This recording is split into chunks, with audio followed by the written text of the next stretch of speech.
चाहे परमात्मा कहो, वो बिल्कुल मौन और अंधेरे में खड़ा हुआ काम कर रहा है। लोग कहते हैं परमात्मा कहाँ है? वे परमात्मा को सामने देखना चाहते हैं। छोड़ दे परमात्मा को, पूछे किसी से जीवन कहाँ है, तो जीवन भी कहीं खोजने से न मिलेगा। जीवन भी मौन, जड़ों में, अंधेरे में काम कर रहा है, चुपचाप। उसी जीवन से सारे पौधे पैदा होते हैं, पशु और पक्षी और मनुष्य और चांद और तारे। उसी जीवन की अंधेरे में छिपी हुई प्रक्रियाओं से सब कुछ पैदा हो रहा है। लेकिन नासमझी में ये हो सकता है कि हम मान लें कि जो दरख्त दिखाई पड़ रहा है ऊपर जमीन के, वही सच है। भीतर छिपी हुई जड़ें है ही नहीं, क्योंकि दिखाई नहीं पड़ती। जो नहीं दिखाई पड़ता वो नहीं है। अगर हम ये तर्क हमारे ख्याल में हो, जो हम सबके ख्याल में है, जो दिखाई पड़ता है वो है, जो नहीं दिखाई पड़ता वो नहीं।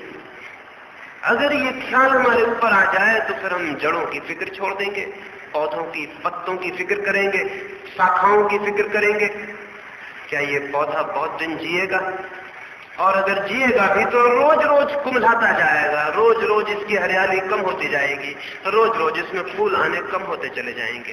एक दिन ये पौधा मर जाएगा। अगर पौधा कुम्हलाने लगेगा तो हम समझ जाएंगे कि कोई भूल हो रही। लेकिन आदमी रोज रोज कुम्हलाता जाता है और हम नहीं समझ पाते कि कोई भूल हो रही। और आदमी रोज रोज दुखी और उदास होता चला जाता है और हम नहीं पहचान पाते कि कोई भूल हो रही। एक भूल हो रही है, हम आदमी की जड़ों को भूल गए हैं। हम आदमी के भीतर जो अदृश्य जीवन की शक्तियां हैं उनका हमें कोई स्मरण नहीं, उनका हमें विस्मरण हो गया है, उनकी हमें कोई याद नहीं। जीवन की कला में जीवन की जड़ों को खोजना पहली बात है। निश्चित ही जड़ें भीतर हैं, क्योंकि वहीं से सब विकसित होता है। हमारा प्रेम कहां से विकसित होता है? कभी तुमने सोचा? हमारा चिंतन कहां से जन्मता है? तुमने कभी सोचा? हमारी सारी शक्ति कहां से आती है? कभी तुमने ख्याल किया? भीतर से। एक दिन अचानक हमारे भीतर विचार का जन्म होता है, प्रेम का जन्म होता है। हमारे भीतर से कुछ उठता है और बाहर की तरफ फैलता चला जाता है। जीवन भीतर से बाहर की तरफ है, लेकिन हमारी सारी शिक्षा, हमारा सारा समाज, हमारी सारी संस्कृति बाहर से भीतर की तरफ है। हम क्या कर रहे हैं अपने विद्यापीठों में, अपने स्कूलों में? कुछ ज्ञान बाहर से भीतर डाल रहे हैं, कुछ बातें सिखा रहे हैं, सीख लो। बाहर से डाली जा रही हैं बातें और भीतर हम उन्हें इकट्ठा कर रहे हैं। तो ये ज्ञान झूठा है, ये ज्ञान जीवन की तरफ नहीं ले जा सकता। हाँ, इस ज्ञान से नौकरी मिल सकती है, इस ज्ञान से आजीविका चल सकती है, इस ज्ञान से वस्त्र मिल सकते हैं और अच्छा मकान मिल सकता है। इस ज्ञान से बाहर की कुछ चीजें मिल सकती हैं, क्योंकि ये ज्ञान बाहर से आया हुआ है।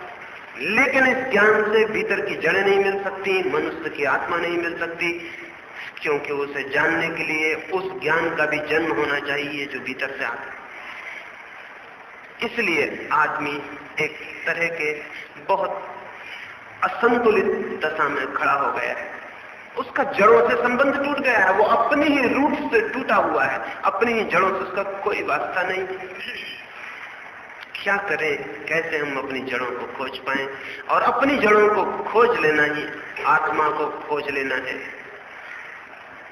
धर्म का यदि कोई अर्थ है तो यही कि व्यक्ति अपनी आत्मा को कैसे खोज ले। और आत्मा से मतलब है जीवन की जड़ें, जहां से हमारे जीवन के पौधे में सारी शाखाएं निकलती हैं, उस जगह को हम कैसे खोज लें। और अगर हम उसे खोज पाएं तो हमारा आनंद प्रतिदिन बढ़ता चला जाएगा और हमारे जीवन की हरियाली बढ़ती चली जाएगी और हमारी खुशी बढ़ती चली जाएगी।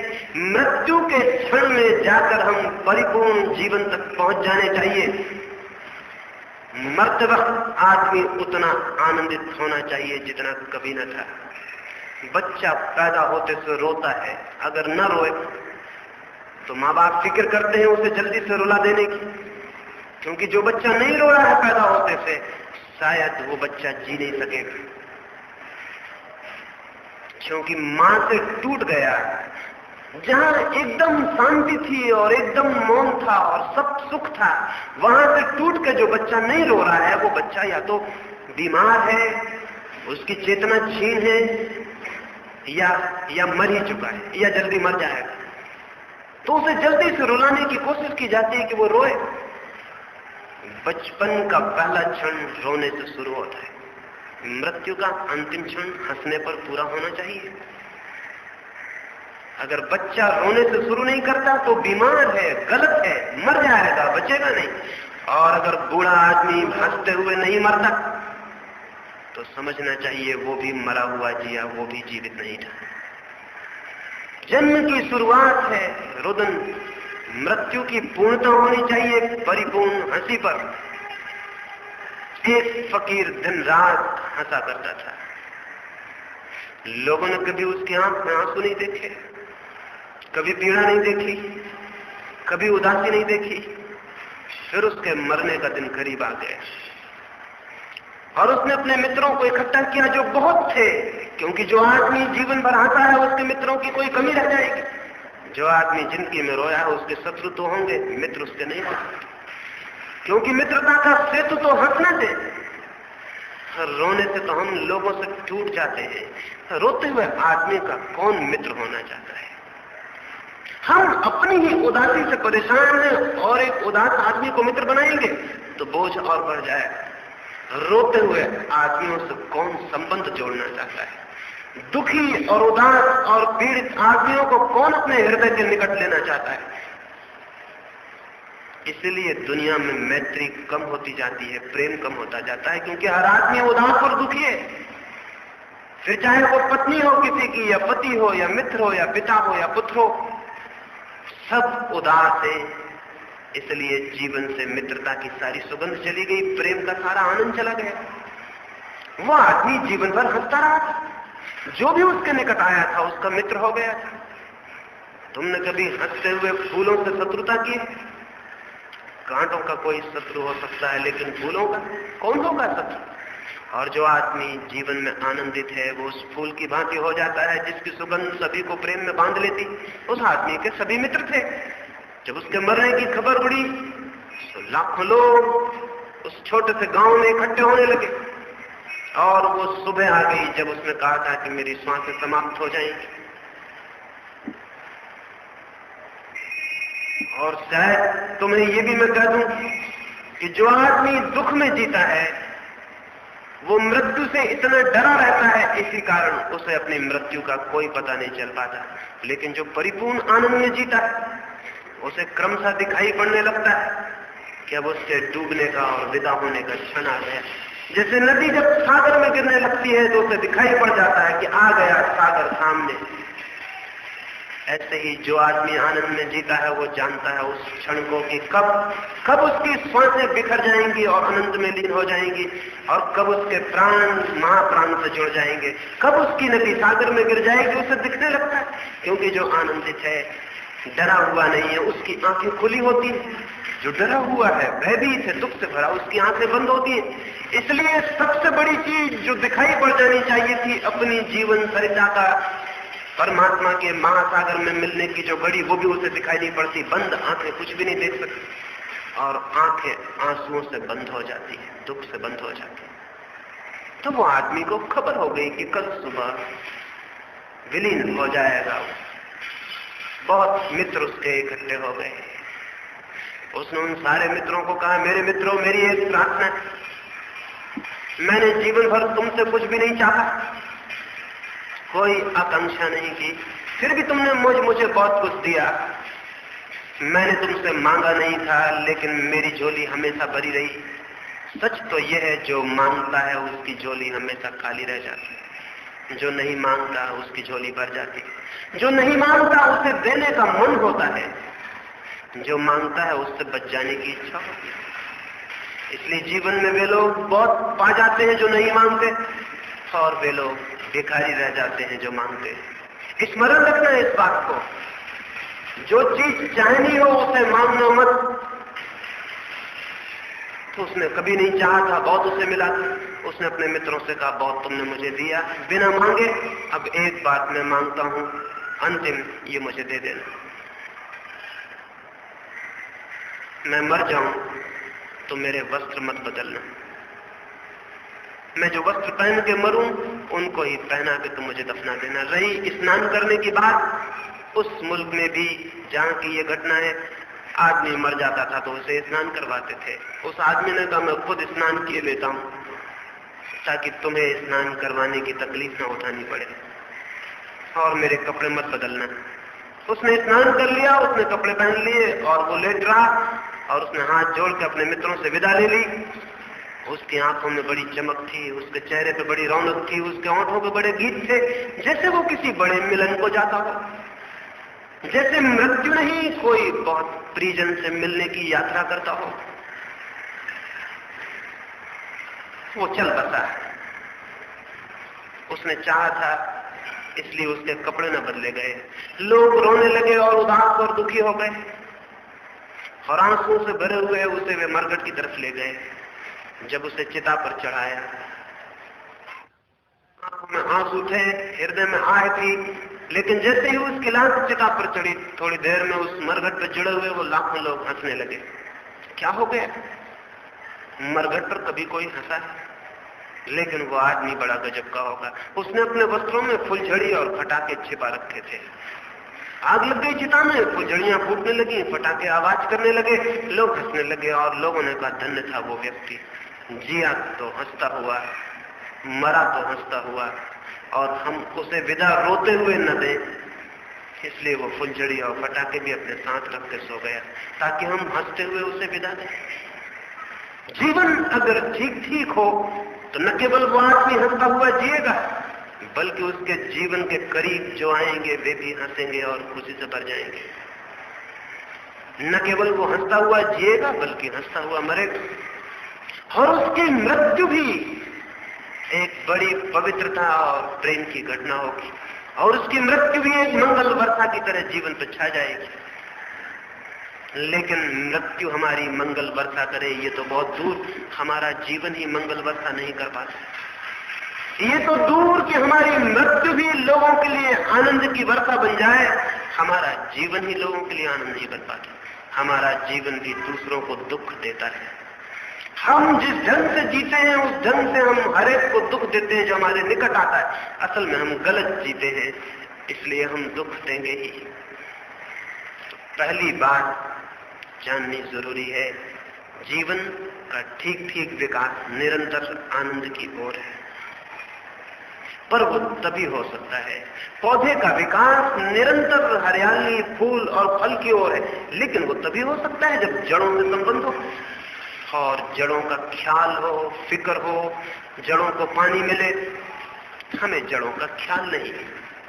तो मैं जड़ों की याद दिलाना चाहता हूं, और जड़ों की याद से मेरा मतलब है आत्मा की याद। किन सूत्रों से तुम्हें यह याद आ सकेगी? पहला सूत्र, हमेशा इस बात का ध्यान रखना कि जिसे अपनी आत्मा को, जड़ों को, आनंद को, मुक्ति को, जो भी जीवन में सुंदर और सत्य है उसे पाना हो, उसे भीतर से बाहर की ओर जीना है, बाहर से भीतर की ओर नहीं। भीतर से बाहर की ओर जीना है, बाहर से भीतर की ओर नहीं। ये बात थोड़ी कठिन है, मैं समझाऊं तो शायद तुम्हारे समझ में आ सके। हम अभी जैसा जीते हैं बाहर से भीतर की ओर जीते हैं। बाहर से भीतर की ओर जीने का सूत्र है अनुकरण, दूसरों का अनुकरण। बाहर से भीतर की ओर जीने का सूत्र है अनुकरण, दूसरों का अनुकरण। हम बच्चों को सिखाते हैं राम जैसे बन जाओ, बुद्ध जैसे बन जाओ, गांधी जैसे बन जाओ। ये बाहर से भीतर की तरफ जीने की तरकीब हुई। ये गलत बात है। जो बाहर से भीतर की तरफ जिएगा धीरे धीरे उसकी आत्मा खो जाएगी, क्योंकि आत्मा का जन्म और आत्मा का विकास तो भीतर से बाहर की तरफ जीने से होता है। बाहर से भीतर की तरफ जीने का सूत्र है अनुकरण, भीतर से बाहर की तरफ जीने का सूत्र है व्यक्तित्व, इंडिविजुअलिटी। किसी के पीछे मत जाना, कभी किसी का अनुकरण मत करना। किसी के जैसे बनने की कोशिश मत करना, क्योंकि जो किसी और जैसा बनने की कोशिश करता है वो और जैसा तो बन नहीं पाता, बन नहीं सकता, लेकिन हाँ जो बन सकता था उसके बनने से वंचित रह जाता है। जैसे किसी बगिया में हम जाएं और चमेली के फूलों से कहें कि तुम गुलाब के फूल बन जाओ, और गुलाब के फूलों से कहें कि तुम जुए के फूल बन जाओ। पहली तो बात यह कि फूल इतने नासमझ नहीं है कि हमारी बात मान लेंगे, लेकिन आदमी इतना नासमझ है कि बातें मान लेता है। फिर भी कोई फूल नासमझ हो और मान ले, और चमेली ये कोशिश करने लगे कि मैं गुलाब का फूल हो जाऊं, तो क्या होगा? चमेली गुलाब का फूल हो सकती है? उसकी जड़ों में गुलाब नहीं है तो उसकी शाखाओं पे गुलाब कैसे हो जाएगा?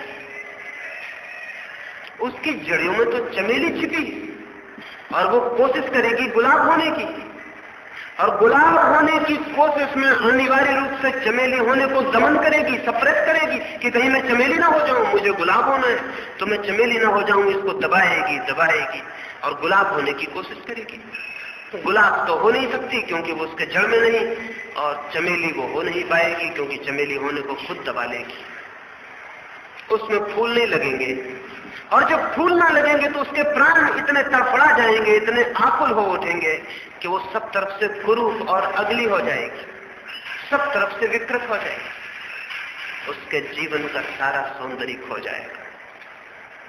और जब वो न हो पाएगी गुलाब, तो कितनी दीनता और कितनी हीनता उसके मन में भर जाएगी, कितनी इंफीरियरिटी भर जाएगी। वो उस बगिया में ऐसा लगने लगेगी कि दुर्भाग्य वाली है, पता नहीं पिछले जन्मों के कर्मों के कारण ये दुर्भाग्य हो गया, ये क्या हो गया। वो सोचेगी अपने को कि मेरा कोई दुर्भाग्य है इसलिए मैं मुझ में फूल नहीं खिलते। और जब दूसरों में फूल खिलेंगे तो उसके मन में ईर्ष्या भर जाएगी, जेलसी भर जाएगी, जलन भर जाएगी। हो सकता है उसका बस चले तो दूसरों के फूलों को खिलने के पहले गिरा देगी, उसका बस चले तो दूसरों की जड़ों में वो जहर छिड़क देगी, ताकि अगर मुझ में फूल नहीं खिलते तो किसी में भी फूल न खिल पाए।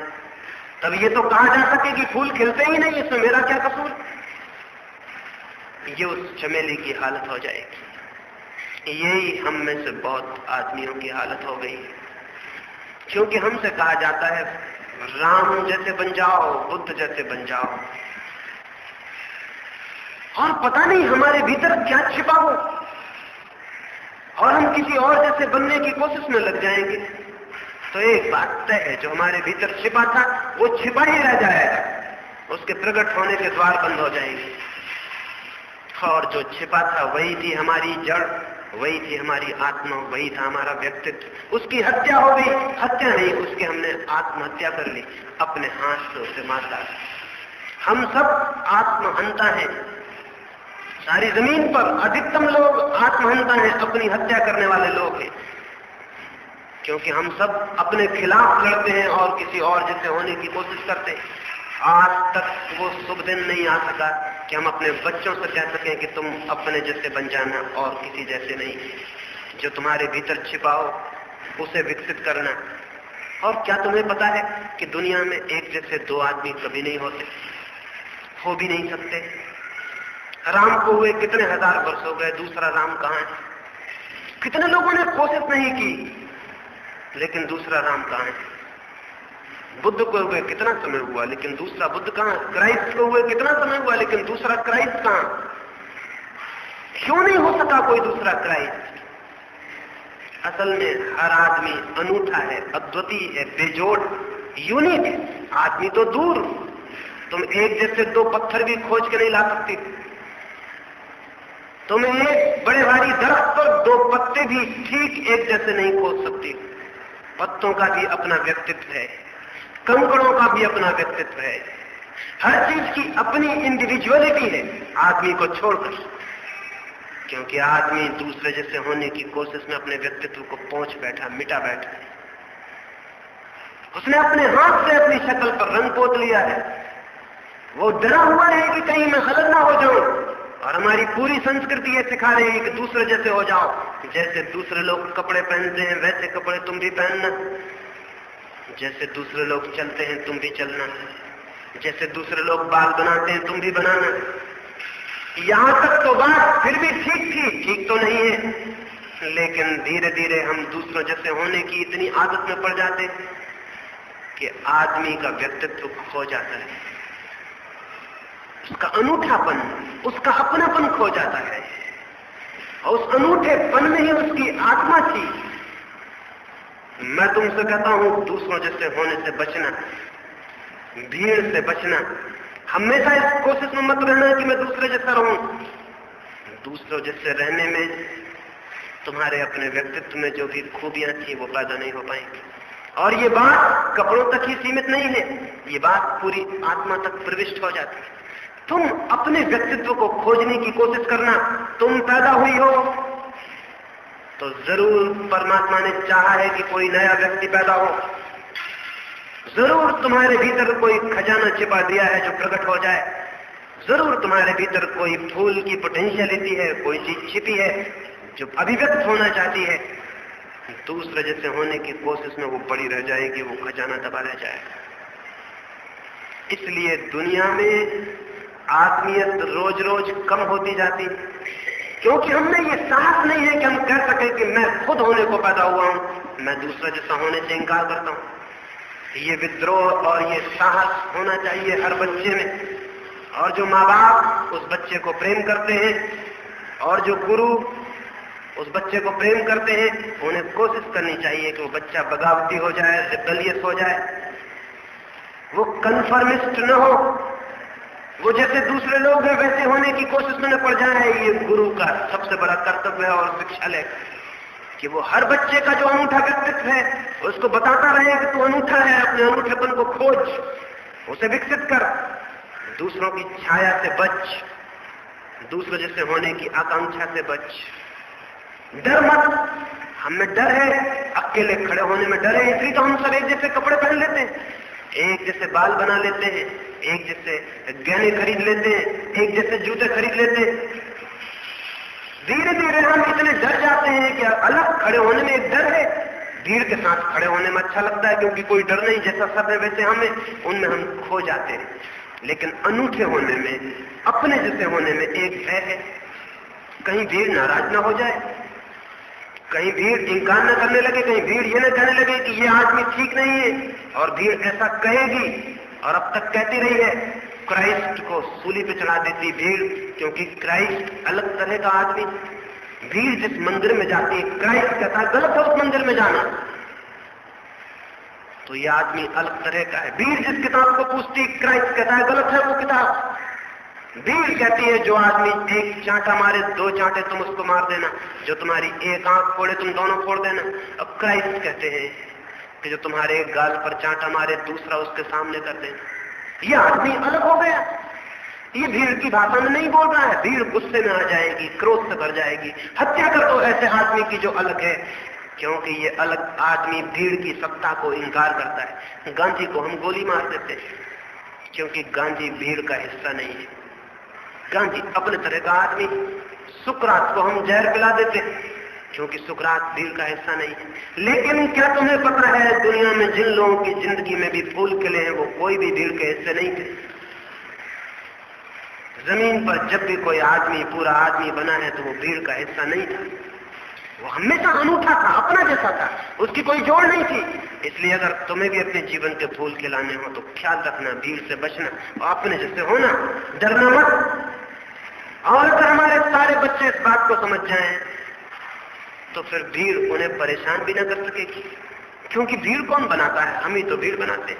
अगर यहाँ 40 या 50 लड़कियां बैठी हैं, वो सब मिलकर भीड़ बनाती हैं, और अगर वो सब अपने अपने व्यक्तित्व को अनूठे रास्तों पर ले जाना शुरू कर दें तो भीड़ कहाँ है फिर एक एक आदमी है, भीड़ नहीं, फिर भीड़ का कोई भय न रह जाएगा। हम ही भीड़ बनाते हैं, हम ही भय पैदा कर देते हैं, फिर हम ही को डरना पड़ता है, फिर हम ही उस भीड़ में दब जाते हैं और परेशान हो जाते हैं। तो पहला सूत्र है अपनी जड़ें खोजने का, अनुकरण मत करना, अपने व्यक्तित्व को खोजना। अपने व्यक्तित्व की खोज में बड़ा साहस चाहिए, करेज चाहिए, हिम्मत चाहिए। और इसलिए जितनी ज्यादा तुम साहस करोगी, जितनी ज्यादा हिम्मत करोगी, उतनी ही तुम्हारी आत्मा बली होती चली जाएगी, बलवान होती चली जाएगी। जिंदगी फूलों का रास्ता नहीं है, एक बड़ी लड़ाई। सब तरफ जो लोग हैं, उनका जो ढांचा है, उस ढांचे से बचने की लड़ाई है जिंदगी। एक युवक एक विश्वविद्यालय से शिक्षा लेकर वापस लौटा था। इमर्सन जिस गांव में रहता था, उसी गांव का वो लड़का था। उस लड़के के स्वागत में उस गांव का वो पहला लड़का था जिसने ऊंची से ऊंची शिक्षा पाई थी। उसके स्वागत में एक समारोह हुआ और बूढ़े इमर्सन को लोगों ने कहा कि वो भी 2 शब्द आशीर्वाद के कहे। इमर्सन ने क्या कहा, उसे अपने मन पर खोद कर रख लेना। इमर्सन ने कहा, मैं इस लड़के की तारीफ करता हूं, इसलिए नहीं कि ये शिक्षा की सबसे बड़ी उपाधि लेकर लौटा, बल्कि इसलिए कि विश्वविद्यालय की शिक्षा से गुजरने के बावजूद भी ये अपने व्यक्तित्व को बचा के घर आ गया। इसमें अपना व्यक्तित्व है, विश्वविद्यालय के व्यक्तित्व को नष्ट नहीं कर पाया। ये सामान्य जन नहीं हो गया, ये अपनी खूबियों को बचा के आ गया। हमारी सारी शिक्षा मास प्रोडक्शन है, भीड़ के लिए है, व्यक्ति के लिए बिल्कुल नहीं है। तो इसलिए 15 साल इस फैक्ट्री में से गुजरने पर बहुत स्वाभाविक है कि आदमी न रह जाए, भीड़ का एक अंक रह जाए, जैसा मिलिट्री में होता है। कोई आदमी मरता है तो वो ये नहीं कहते कि रामलाल मर गया, वो कहते हैं नंबर 3 मर गया। तुम सोचो, जब हम कहें कि रामलाल की मृत्यु हो गई तो ऐसा लगता है कोई आदमी मर गया, और हम कहें नंबर 3 गिर गया, कुछ पता नहीं चलता। कितने नंबर गिर जाते हैं कोई पता नहीं चलता। तो मिलिट्री में नंबर रख लिए हैं ताकि आदमी मरने का कोई पता ना चले। वो कहते हैं आज 15 नंबर खत्म हो गए। 15 आदमी मर गए तो चोट लगती है मन पर, लेकिन 15 नंबर खत्म हो गए, क्या फर्क पड़ता है? 15 नंबर की जगह दूसरे 15 नंबर लिख जाएंगे। तो सारी दुनिया में मिलिट्री में आदमी का कोई नाम नहीं होता, क्योंकि नाम से इंडिविजुअलिटी होती है। नाम से एक आदमी अलग हो जाता है तो नंबर होते हैं, नंबर से कोई अलग नहीं होता। मिलिट्री में एक जैसे कपड़े होते, एक जैसे जूते होते, एक जैसी टोपी होती। अगर 1000 मिलिट्री के आदमी खड़े हैं तो उसमें कोई आदमी दिखाई नहीं पड़ता, 1000 सैनिक दिखाई पड़ते, उनके चेहरों में कोई व्यक्तित्व नहीं रह जाता। फिर उनको सुबह से सांझ तक बाएं घूमो, दाएं घूमो, लेफ्ट टर्न, राइट टर्न, ऐसी बेवकूफियां करवाई जाती जिनका कोई मतलब नहीं है, लेकिन एक गहरा मतलब। जब 1000 आदमियों को कहा जाता है बाएं घूमो और वो पूरी कतार एक साथ बाएं घूमती है, तो धीरे धीरे व्यक्ति का बोध खत्म हो जाता है, कतार का बोध रह जाता है, पूरी कतार का बोध। इसलिए मिलिट्री में सख्त होती है ये बात कि जब सब घूम रहे हैं, कोई अगर खड़ा रह जाए तो उसे सजा मिलेगी, क्योंकि उसने व्यक्तित्व की घोषणा की, वो पंक्ति से अलग उसने होने की हिम्मत की। गलत है ये आदमी, इसको सजा मिलेगी। पंक्ति के साथ घूमो, पंक्ति घूमती बाएं तो तुम घूम जाओ, और आज्ञा का उल्लंघन मत करो। इसलिए मिलिट्री में रहते रहते आदमी का मस्तिष्क और व्यक्तित्व दोनों समाप्त हो जाते हैं। तभी तो मिलिट्री का आदमी इतनी हिंसा कर पाता है, हत्या कर पाता है। अगर उसमें समझ हो, व्यक्तित्व हो, इतनी हत्या नहीं कर सकता।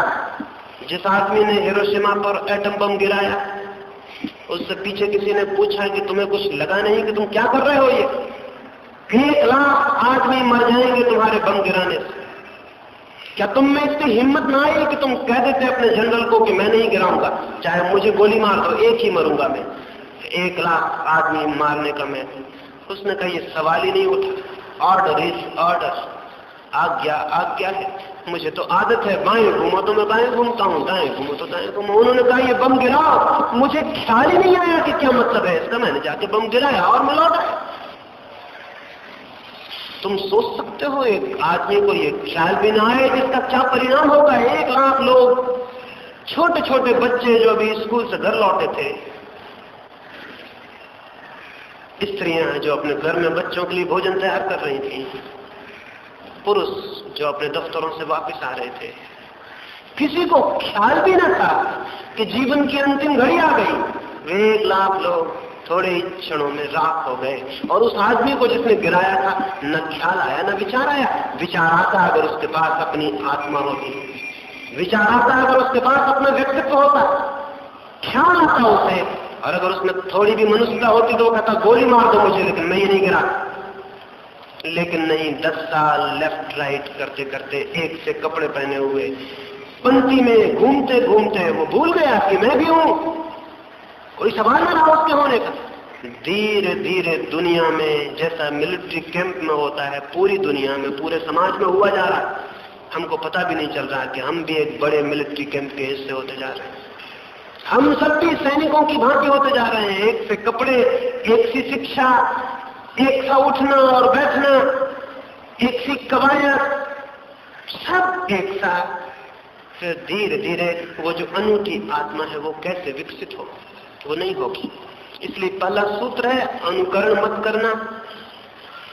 दूसरों से हमेशा उनके जैसे होने की कोशिश मत करना, बल्कि खोजना अपने जैसे होने का कोई कारण, कोई रास्ता। लेकिन ये तुम तभी खोज पाओगे जब दूसरा सूत्र भी समझ लो। वो दूसरा सूत्र है विचार। पहला सूत्र है व्यक्तित्व, विरोधी सूत्र है अनुकरण, दूसरा सूत्र है विचार, विरोधी सूत्र है श्रद्धा, विश्वास। तो जो भी तुमसे कहा जाए उस पर आंख बंद करके कभी विश्वास मत करना, नहीं तो तुम अनुकरण करने में अपने आप पड़ जाओगे। उस पर विचार करना, सोचना, और चाहे दुनिया का बड़े से बड़ा आदमी कहता हो, खुद भगवान उतर के कहता हो कि ये ठीक है, तो भी तुम शक करना और कहना कि मैं सोचूं, मुझे ठीक लगे तो मैं स्वीकार करूं, नहीं तो मैं स्वीकार करने को नहीं हूं। जिन कौमों के बच्चों ने विचार किया वहां विज्ञान का जन्म हो गया। जिन कौमों के बच्चों ने विश्वास किया वहां कोई विज्ञान पैदा नहीं हो सका। हमारी कौम के बच्चे विश्वास करते रहे, उन्होंने विचार नहीं किया, इसलिए इस मुल्क में कोई विज्ञान विकसित नहीं हुआ। दूसरी कौमें चांद तारों पर पहुंच गई, हम बैलगाड़ी से आगे नहीं हैं, हम आगे हो भी नहीं सकते। हैरानी है यही कि जिस आदमी ने सबसे पहले बैलगाड़ी बनाई होगी वो भी बड़ा विद्रोही रहा होगा, नहीं तो पैदल ही चलना काफी था। और जिस पहले आदमी ने सबसे पहले 4 पैर की जगह 2 पैर से खड़ा हुआ होगा वो भी बड़ा रेबेलियस रहा होगा, नहीं तो 4 ही पैर से चलना ठीक था। और जो बंदर पहली दफा 4 पैर से छोड़ के 2 पैर से खड़ा हुआ होगा, तुम्हें पता है बाकी बंदरों ने उसकी हत्या कर दी होगी। उन्होंने कहा होगा ये बड़ा विद्रोही मालूम होता है, बड़ा इंकलाबी मालूम होता है। हम सब 4 पैर से चलते हैं, इसको ये सूझी 2 पैर से चलने की। लेकिन वही बंदर जो 2 पैर से चला सारी मनुष्यता के विकास का केंद्र हो गया, प्राथमिक बिंदु हो गया। हमेशा जिन्होंने विद्रोह किया है उन्होंने विकास किया है, लेकिन विद्रोह तब होता है जब विचार हो। जो लोग विश्वास करने के आदी हो जाते हैं उनमें विचार पैदा नहीं होता। तुमको सिखाया जाएगा विश्वास करो, तुम्हारे माँ बाप तुमसे कहेंगे अगर तुम हिंदू घर में पैदा हुए हो तो तुम हिंदू हो। तुम शक करना इस बात पर कि आदमी हिंदू और मुसलमान कैसे हो सकता है। आदमी तो आदमी है। बच्चा पैदा होता है उस पर कहीं नहीं लिखा होता कि जैन है कि बौद्ध है कि हिंदू है कि मुसलमान है, कहीं नहीं लिखा होता। ये माँ बाप लेकिन समझाएंगे कि तुम मुसलमान हो, हिंदू हो, फला हो, और उसी के साथ तुमको वो सब जहर भी सिखा देंगे जो वो खुद जानते हैं। वो सिखा देंगे कि अगर तुम हिंदू हो तो मुसलमान तुम्हारा दुश्मन, और इसके पहले तुम्हारे जीवन में सोच विचार आए तुम मुसलमान के दुश्मन हो जाओगे, ईसाई के, हिंदू के दुश्मन हो जाओगे। और ये दुश्मनी मनुष्य को इतना परेशान कर रही है जिसका कोई हिसाब नहीं। लेकिन तुम अगर विचार करो तो तुम्हारे मन में एक ख्याल आएगा कि बच्चे तो बच्चे की तरह पैदा होते। एक मुसलमान का बच्चा और एक हिंदू का बच्चा साथ रखा जाए तो उनमें कोई कल पता चल सकेगा कि ये अलग धर्म का है, ये अलग धर्म का नहीं। कल वो एक दूसरे की हत्या कर सकेंगे नहीं। कल वो मस्जिद में आग लगा सकेंगे, हिंदुस्तान और पाकिस्तान बना सकेंगे नहीं। वो बच्चे इस तरह की बेवकूफियां नहीं करेंगे। लेकिन जिन पीढ़ियों ने ये बेवकूफियां की हैं तो वो पीढ़ियां तुम्हें अपनी नासमझियां भी सिखाने की कोशिश करेंगी और वो तुमसे कहेंगी विश्वास करो हमारी बात पर। इसलिए अगर तुम्हें कभी अपने जीवन में अपनी आत्मा खोजनी हो तो विश्वास मत करना। संदेह में मर जाना बेहतर है, लेकिन विश्वास में जीना बेहतर नहीं। क्योंकि जो संदेह करता है शक करता है, डाउट करता है, उसके भीतर विचार की ताकत जगनी शुरू हो जाती। और जो विश्वास करता है उसके भीतर विचार की ताकत पैदा नहीं होती। जो विश्वास करता है विचार की कोई जरूरत नहीं है, इसलिए तुम विश्वास मत करना। तुम्हें पता है हिंदुस्तान में स्त्रियों को हमने हजारों साल तक समझाया कि तुम्हारा पति मर जाए तो तुम उसके साथ भी चिता में मर जाना। करोड़ों स्त्रियों को हमने आग में भून दिया। उन किसी स्त्री ने भी ये शक न किया कि जब स्त्री मरती है तो पुरुष उसके साथ आग में क्यों नहीं कूद जाते हैं। उन्होंने विश्वास कर लिया कि पुरुष ये जो कहता है ठीक कह रहा है कि पति जब मर जाए तो पत्नी को मर जाना चाहिए उसके साथ, ये उसका कर्तव्य है। लेकिन किसी स्त्री ने भारत में ये शक न किया कि ये पुरुष क्यों नहीं मरते जब उनकी पत्नी मर जाती, ये इनका कर्तव्य और धर्म नहीं। स्त्रियां मरती रहीं और स्त्रियां जब विश्वास कर लेती हैं तो बहुत खतरनाक हो जाता है, क्योंकि उनका विश्वास उनके बच्चों में भी वो प्रवेश करवा देती है। आज हिंदुस्तान में करोड़ों विधवाएं हैं, लेकिन स्त्रियां शायद पूरी तरह से अभी भी शक नहीं कर रही हैं कि ये क्या पागलपन, उनके जीवन को ऐसा नरक बनाने की क्या जरूरत है। हिंदुस्तान में करोड़ों लोगों को हमने सूत्र बना के इतना सताया है जिसका कोई हिसाब नहीं, लेकिन हमारे बच्चों ने कभी नहीं सोचा कि हम आदमियों के साथ ही ये क्या कर रहे हैं। और हमारे बड़े से बड़े महापुरुष भी ऐसी नासमझी की बातें लिख गए हैं कि हैरानी होती है। वो लिख गए हैं कि अगर कोई सूत्र वेद के वचन पढ़ता हुआ मिल जाए तो उसके कान में शीशा पिघलवा के भरवा देना। और ऐसी घटनाएं घटी हैं कि सूत्रों के कान में उबलता हुआ शीशा भर दिया गया और वो मर गए। और इस मुल्क ने शक न किया कि ये क्या हो रहा है, ये क्या पागलपन है, क्या ना समझिए। शक इसलिए नहीं किया कि बच्चों को शक करना सिखाया ही नहीं गया, डाउट करना सिखाया नहीं गया। कहा गया है स्वीकार करो, विश्वास करो, जो कुछ कहा जाता है विश्वास करो। और माँ बाप तुमसे कहेंगे कि हमारा अनुभव है, हमारी उम्र ज्यादा है, हमने जिंदगी देखी है इसलिए हमारी बात मानो, लेकिन तुम बहुत सोचना और विचारना। किसी की उम्र ज्यादा होने से उसकी बात सच नहीं हो जाती। सच्चाई तो यह है कि अगर उम्र ज्यादा हो जाए और आदमी समझदार हो तो वो अपने बच्चों से कभी ये ना कहेगा कि हमारी उम्र ज्यादा है कि हमारी बात मानो, बल्कि वो यही कहेगा कि जिंदगी भर में खोजने के बाद हमको यही दिखाई पड़ता है कि हम खुद भी कुछ नहीं जानते, हम खुद अज्ञानी हैं, हमको पता नहीं ईश्वर है या नहीं, हमको पता नहीं मरने के बाद आदमी बचता है या नहीं, हमको पता नहीं कि जिस मंदिर में जिस मूर्ति को हम पूजते हैं वो पाखंड है कि धर्म है, हमें कुछ पता नहीं। वो अपने बच्चों से ये कहेगा। यहाँ तो शिक्षक भी मौजूद हैं, आपकी शिक्षिकाएं मौजूद हैं, उनसे मैं कहूंगा कि बच्चों को विश्वास मत सिखाना बल्कि विचार सिखाना। अगर एक नई दुनिया पैदा करनी, अगर एक नए तरह का आदमी पैदा करना, अगर एक ऐसी दुनिया पैदा करनी है जिसमें अलग अलग जातियां न हो, शूद्र और ब्राह्मण न हो, गोरे और काले का भेद न हो, जिसमें गरीब और अमीर मिट सके, जिसमें पाकिस्तान, हिंदुस्तान और चीन जैसी सीमाएं न हो, जिसमें सारी दुनिया इकट्ठी हो, पूरी मनुष्य जाति और एक दूसरे के प्रति प्रेम से भरी हो, और सारी मनुष्य जाति इकट्ठी कोशिश कर रही हो जीवन में ज्यादा से ज्यादा आनंद, सौंदर्य और संगीत को विकसित करने के लिए, तो फिर विचार सिखाना होगा, विश्वास नहीं। और खुद तुम जब विचार करोगी, संदेह करोगी, तो तुम्हारे भीतर ताकत पैदा होगी, क्योंकि सब ताकत चैलेंज और चुनौती से पैदा होती। अगर हम अपने पैरों को आराम से घर में बिठाए हुए बैठे रहे तो वर्ष 2 वर्ष में पैर चलने की ताकत खो देंगे, क्योंकि चैलेंज नहीं मिलेगा उनको चलने का, चुनौती नहीं मिलेगी, तो उनकी ताकत सो जाएगी। लेकिन जो आदमी अपने पैरों को दौड़ाएगा, कसरत करेगा, चलेगा, उसके पैर शक्तिशाली से शक्तिशाली होते चले जाएंगे, क्योंकि जब उनको चुनौती मिलेगी तो सोई हुई ताकत जगेगी। अगर तुम अपनी आंखें बंद करके बैठ जाओ तो धीरे धीरे आंखें अंधी हो जाएंगी। इसी तरह जो लोग विचार नहीं करते उनकी विचार की शक्ति खो जाती। फिर वो अंधे की तरह दूसरों के कंधे पर हाथ रखने के चलने के आदी हो जाते, और तब कोई भी शैतान और कोई भी चालाक अपना कंधा तुम्हारे सामने कर देगा और कहेगा चलो, और तुम उसके कंधे पर हाथ रख के चलने लगोगी।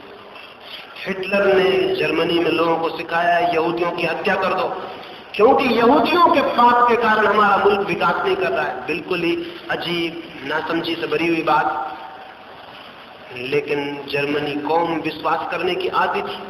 हिटलर ने जब जोर जोर से चिल्ला के कहा कि मानो यही सच है, रेडियो ने यही कहा, अखबार ने यही कहा, किताबों ने यही कहा, तो मान लिया जर्मनी के लोगों ने कि यहूदियों की हत्या करनी जरूरी। 30 लाख यहूदियों की हत्या कर दी गई, 500 यहूदी रोज मारे जाने लगे।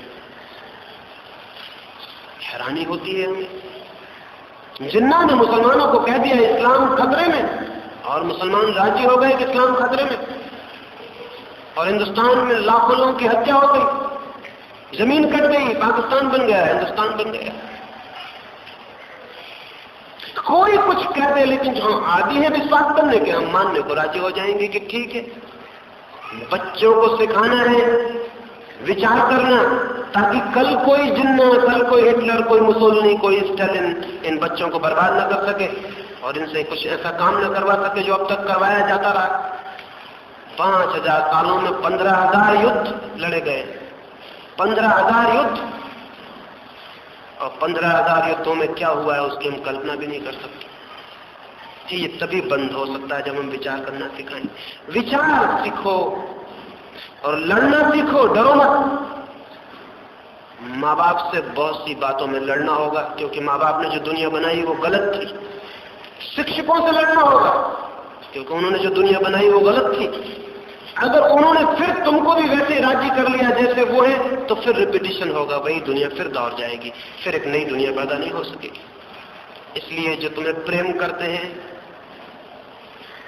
वो तुमसे कहेंगे कि लड़ो, वो तुमसे ये कहेंगे कि हमसे लड़ो और विचार करो, संदेह करो, और जब तुम्हें दिखाई पड़ जाए कि कोई चीज सच है तभी स्वीकार करना, नहीं तो मत करना। इस भांति तुम्हारे भीतर व्यक्तित्व विकसित होगा, आत्मा विकसित होगी। इस भांति तुम भीतर से बाहर की तरफ जीना शुरू हो जाए, और तब तुम्हारे जीवन में आत्मा से संबंध हो सकता है। अनुकरण नहीं व्यक्तित्व, विश्वास नहीं विचार। ये 2 छोटे से सूत्र इस चर्चा में मैंने तुमसे कहे। अगर इन 2 सूत्रों को तुम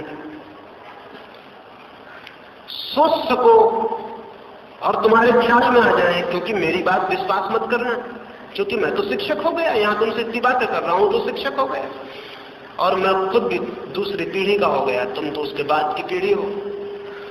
मेरी बात पे विश्वास मत कर लेना। हो सकता है मेरी सब बातें गलत हो, मैंने जो कहा वो सब गलत हो, तो तुम विश्वास मत कर लेना।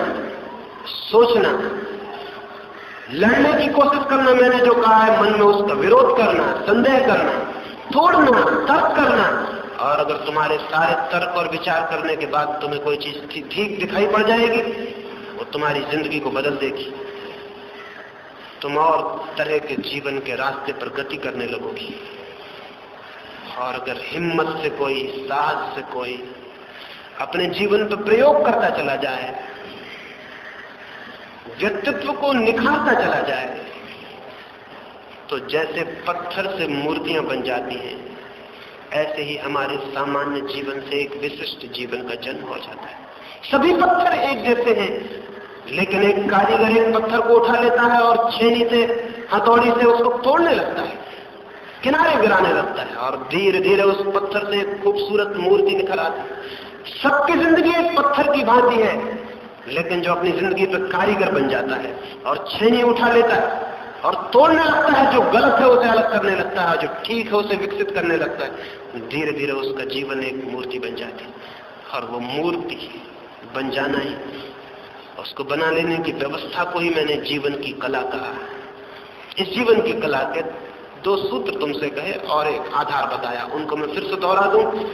आधार तो यह है कि जीवन की जड़ें अदृश्य हैं, जो ऊपर दिखाई पड़ता है वो असली जीवन नहीं, वो केवल फूल पत्ते, भीतर है जड़ें। हमेशा भीतर की जड़ों का ख्याल रखना, खोजना, और उस भीतर की जड़ों को खोजने और विकसित करने के 2 सूत्र मैंने तुमसे कहे।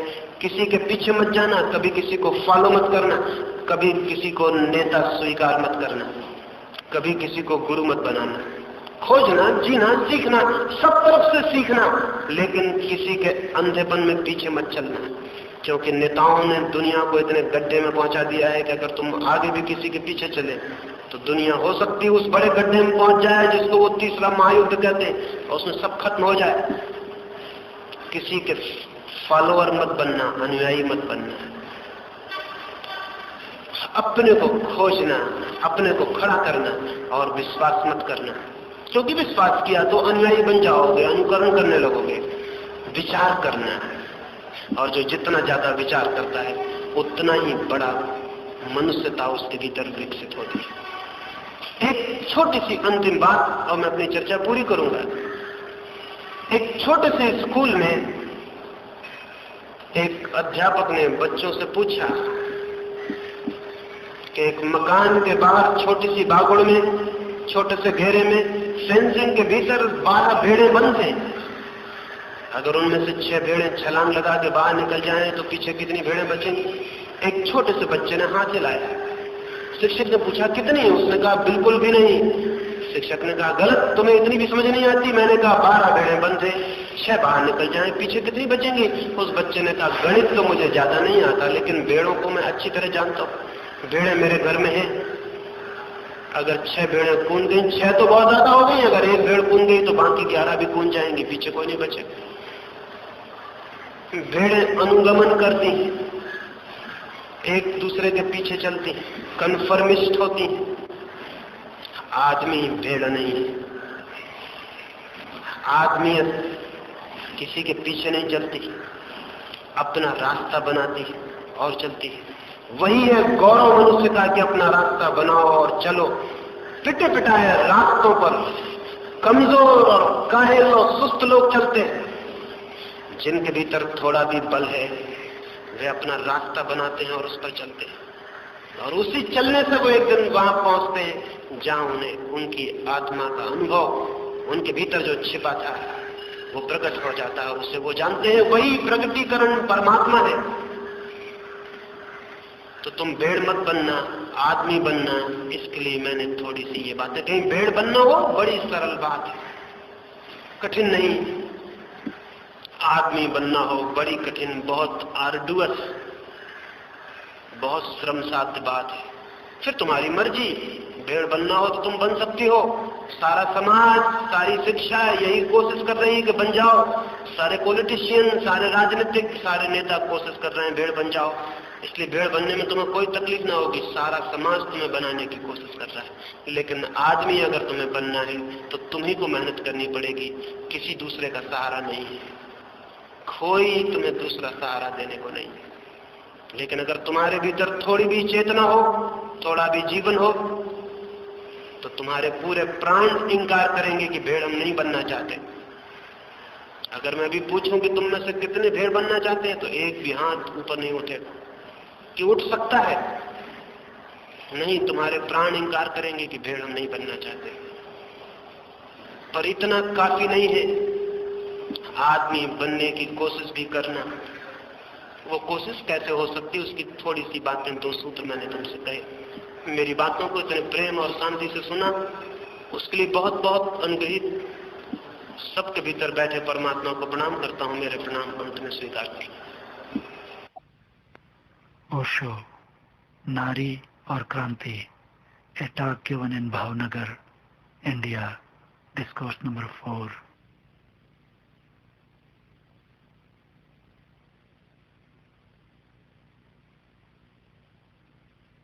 एक आश्चर्यजनक भूल हो गई है।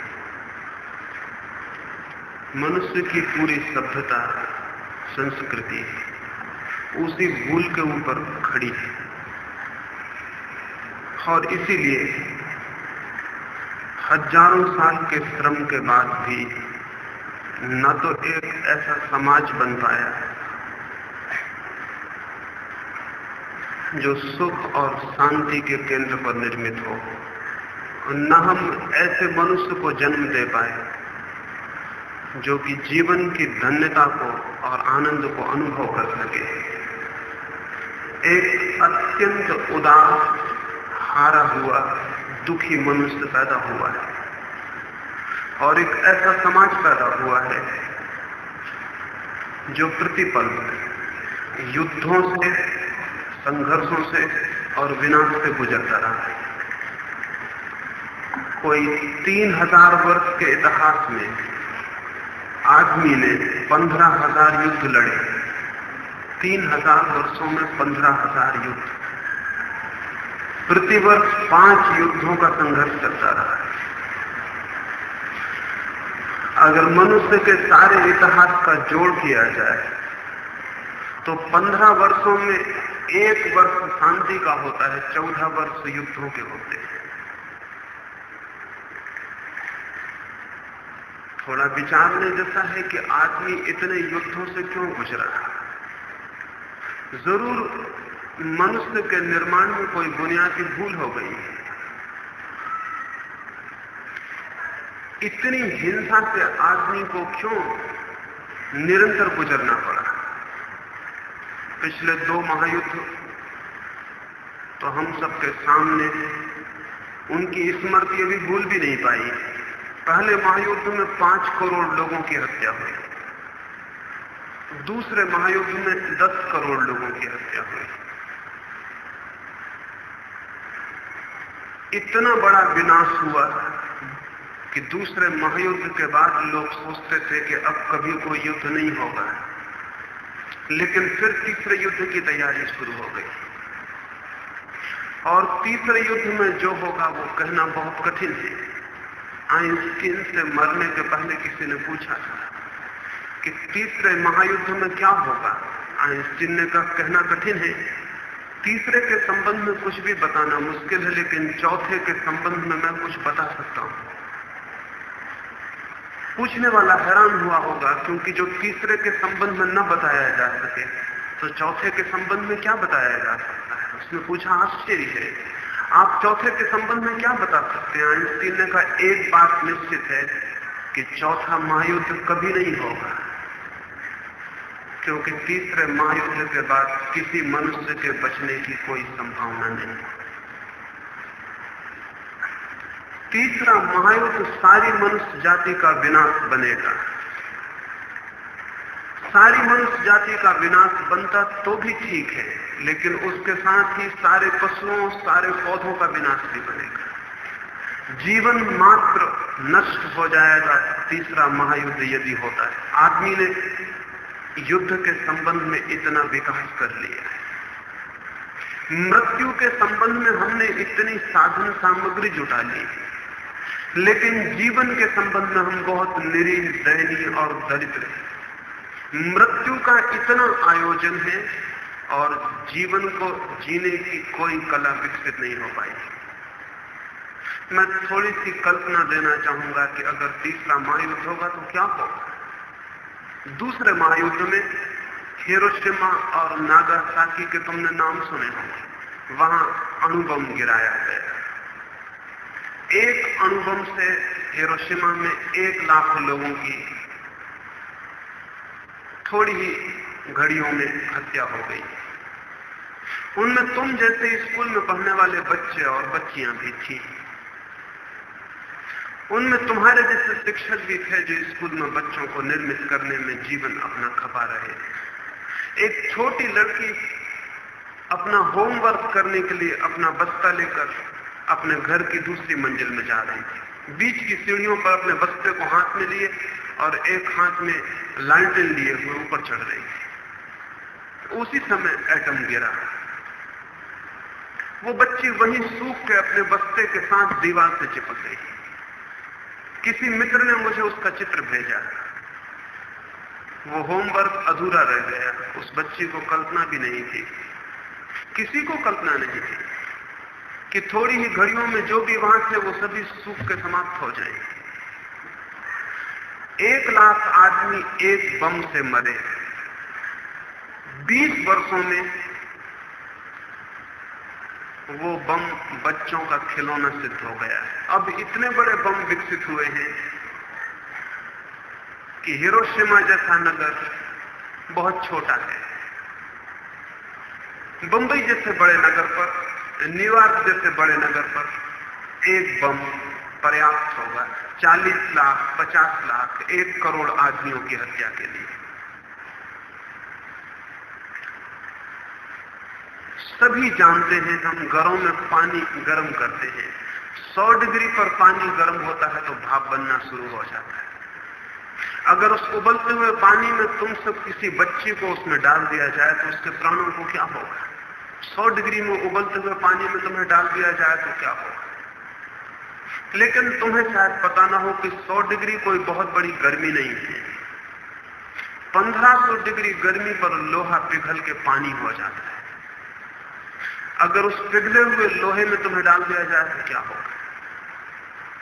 लेकिन 1500 डिग्री गर्मी भी कोई बहुत बड़ी गर्मी नहीं है। 2500 डिग्री गर्मी पर लोहा भी भाप बन के उड़ने लगता है। जैसा 100 डिग्री पर पानी भाप बन के उड़ता है, वैसा 2500 डिग्री पर लोहा भी भाप बन के उड़ता है। अगर उसमें तुम्हें डाल दिया जाए तो क्या होगा? लेकिन 2500 डिग्री भी कोई बहुत बड़ी गर्मी नहीं है। एक उद्जन बम के विस्फोट से जो गर्मी पैदा होती है वो होती है 10 करोड़ डिग्री।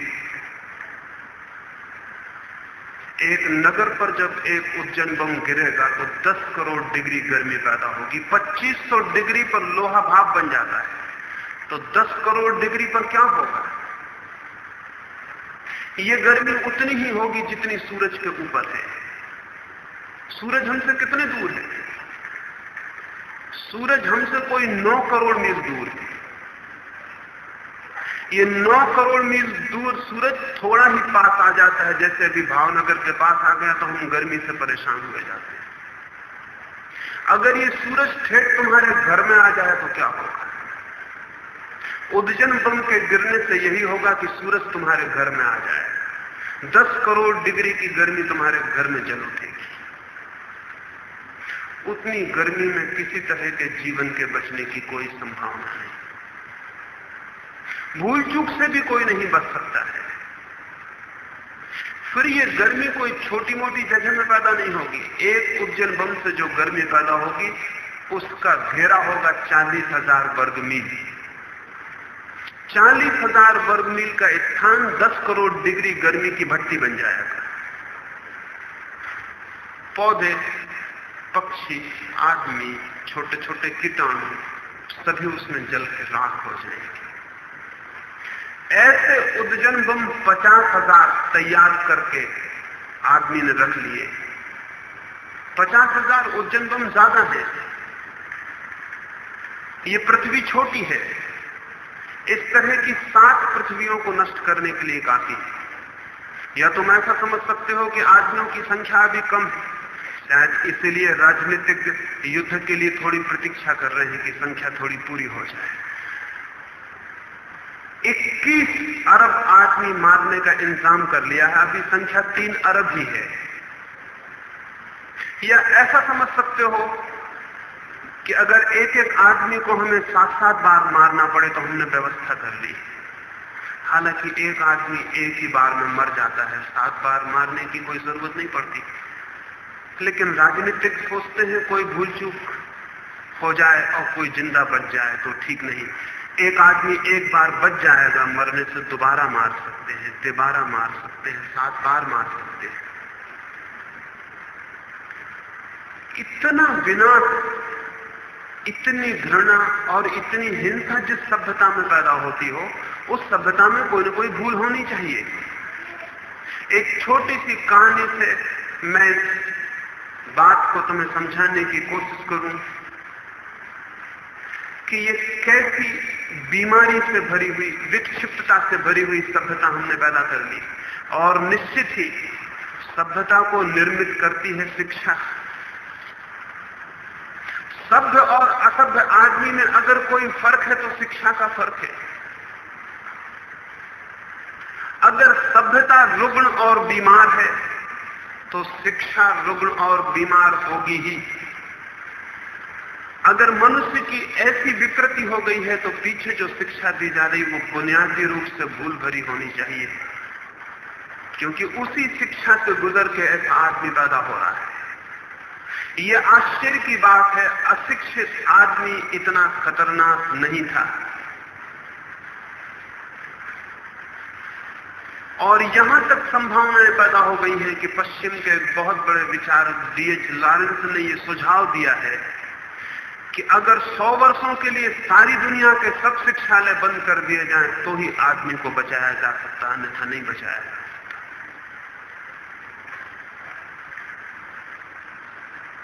वो कहानी मैं कहूं, फिर मैं तुम्हें समझाने की कोशिश करूं कि शिक्षा में कहां बुनियादी बात कोई भूल की हो गई है। दूसरे महायुद्ध के बाद परमात्मा बहुत परेशान हो गया, बहुत परेशान हो गया कि आदमी ने इतने विनाश के साधन विकसित कर लिए कि अब जीवन का पृथ्वी पर बचने का कोई उपाय नहीं। उसने घबरा के दुनिया के 3 बड़े प्रतिनिधियों को, रूस को, अमेरिका को, ब्रिटेन को अपने पास बुलाया और उनसे प्रार्थना की कि तुम क्या चाहते हो, किस लिए युद्ध की तैयारी कर रहे हो, तुम्हारी मर्जी क्या है, तुम्हारी इच्छा क्या है, तुम जो चाहोगे मैं वरदान दे देता हूं, वो पूरा हो जाएगा। तुम मुझसे मांग लो, तुम्हारी आकांक्षा पूरी कर दूंगा, लेकिन युद्ध मत करो, विनाश मत करो, आदमी को जीने दो। अमेरिका के प्रतिनिधि ने कहा, अगर आप वरदान देते हो तो युद्ध कभी भी नहीं होगा, छोटा सा वरदान दे दें, फिर हम कभी भी नहीं लड़ेंगे। और वो छोटा सा वरदान ये है, पृथ्वी तो रहे, लेकिन पृथ्वी पर हम रूस का कोई नाम निशान नहीं देखना चाहते। रूस मिट जाए बस हमारी आकांक्षा पूरी हो जाती। ईश्वर ने नहीं सोचा होगा कि ऐसा वरदान कोई मांगेगा। उसने घबरा के रूस की तरफ देखा। रूस के प्रतिनिधि ने कहा, महानुभाव, पहले तो हम आपको ये बता दें, शायद आप तक खबर न पहुंची हो कि हमारे देश ने यह निश्चय कर लिया है कि ईश्वर कहीं है ही नहीं, आप हैं ही नहीं। आप जो मुझे दिखाई पड़ रहे हैं तो मैं सोचता हूं कि या तो मैंने शराब ज्यादा पी ली है या मुझे कोई सपना दिखाई दे रहा है।